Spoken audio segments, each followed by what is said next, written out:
আমি লাচিত খানাৰ ল'ৰা ইয়াতে আজি আমাৰ সিংহলদাক বহুত কিবা কিবি ক'লে কোৱাৰ কাৰণে আজি আমি এইফালে ইয়াতে ৰখিছো এতিয়া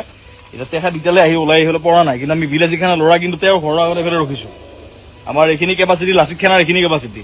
এতিয়া কথাটো হ'ল মানে ধৰ সিংহলদাৰ ওপৰত যদি কিবা কথা যদি আহে তেতিয়া আমি কোনো কাৰণত ৰখি নাথাকো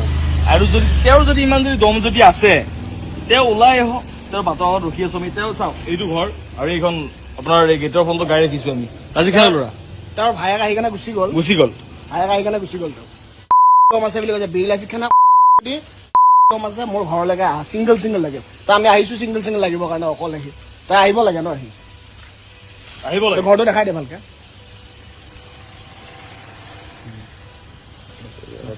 সদায় মোবাইলত অনলাইন কথা কৈ থাকিব দম দেখাই থাকিব সেইটো নহয় ন অসমীয়াৰ কাৰণে আহক বিক্টৰ দাস এতিয়া কথাটো হ'ল এনেকুৱা ধৰ বিক্টৰ দাস মানে এনেকুৱা এটা ধৰ ৰোড প্ৰেজেণ্ট হৈ গৈছে বা এনেকুৱা এটা ধৰ প্ৰেজেণ্ট হৈ গৈছে বিক্টৰ দাসৰ মানে ধৰ বিক্টৰ দাস বুলি ক'লে মানে ৰাইজে ভয় হৈ যায় এতিয়া আমাৰ বীৰ লাচিত খানা এনেকুৱাকে কৈ থাকে তাত তেওঁ মানে ধৰ বহুত ডাঙৰ কিবা এটা আৰু সেই ডাঙৰ কিবা এটাৰ ঘৰৰ ফ্ৰণ্টত থাকি আমি কথা কৈ আছো যদি বীৰ লাচিত খানাৰ কাৰণে এনেকুৱা যদি প্ৰেজেন্স তেওঁ যদি দিব পাৰে তেতিয়াহ'লে বীৰ লাচিত খানা প্ৰত্যেকটো সৈন্যই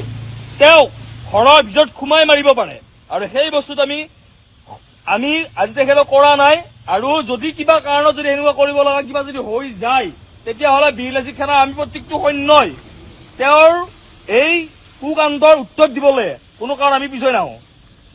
আমি সেইটো কৰিমেই আইন হাতত তুলি যদিও নলওঁ কিন্তু মানে ধৰ আমাৰ আইন হাতত তুলি নলওঁ কিন্তু হ'লেও মানে আমি বীৰ লাচিত খানা এইটো কথা ক'ব জানো যদি কিবা কাৰণত তেওঁ যদি এনেকে থাকে তেতিয়াহ'লে আমি তেওঁৰ প্ৰতি উত্তৰ দিবলৈ আমি তেওঁৰ ব্যৱস্থা আমি নিজে ল'ব পৰা প্ৰযোজ্য আমি হয় আমাৰ সেইখিনি প্ৰযোজ্য আমি হয় আৰু সেইকাৰণে আমি কওঁ তেওঁ নিজে ঠাণ্ডা হৈ যাওক নহ'লে আমি গৰম হ'ব লাগিলে তেওঁ বহুত কিবা কিবি হৈ যাব তেওঁ সেইটো কাৰণে আৰু তেওঁ আজি এইটো তুমি কৈ দিয়া ঘৰলৈকে আহিব লাগে তা আমি আহিলো তেওঁৰ ঘৰলৈকে ৰখিলো আমি এতিয়াও ৰখিম আমি ৰাতিপুৱালৈকে ৰখিম তেখেত আহক আহি কেনে কথা পাতক আমাৰ কি হৈছে আৰু তেখেতে কৈছে চিংগল লাগিল শৃংখলতাক হেনো বোলে তেওঁ ভাঙি পেলাই দিব তেওঁ আহক শৃংখলতাক ভাঙিব নালাগে শৃংখলতা আহিবই নালাগে আমাকে ভাঙক দিয়কচোন বাৰু আমি আহিছো আৰু আমি অকলে আহিছো এনেকুৱা নহয় যে আমি বোলে বহুত বোলে আমাৰ সৈনিক লৈ আহিছো এনেকুৱা নহয় আমি অকলে আহিছো তাই আহক আহি কেনে আমাৰ লগত কথা পাতক অকলে ভাঙক আমাক আহি কেনে তাৰ কিমান চিংগল লাগিব তাৰ কিমান জোৰ আছে চাওঁ এবাৰ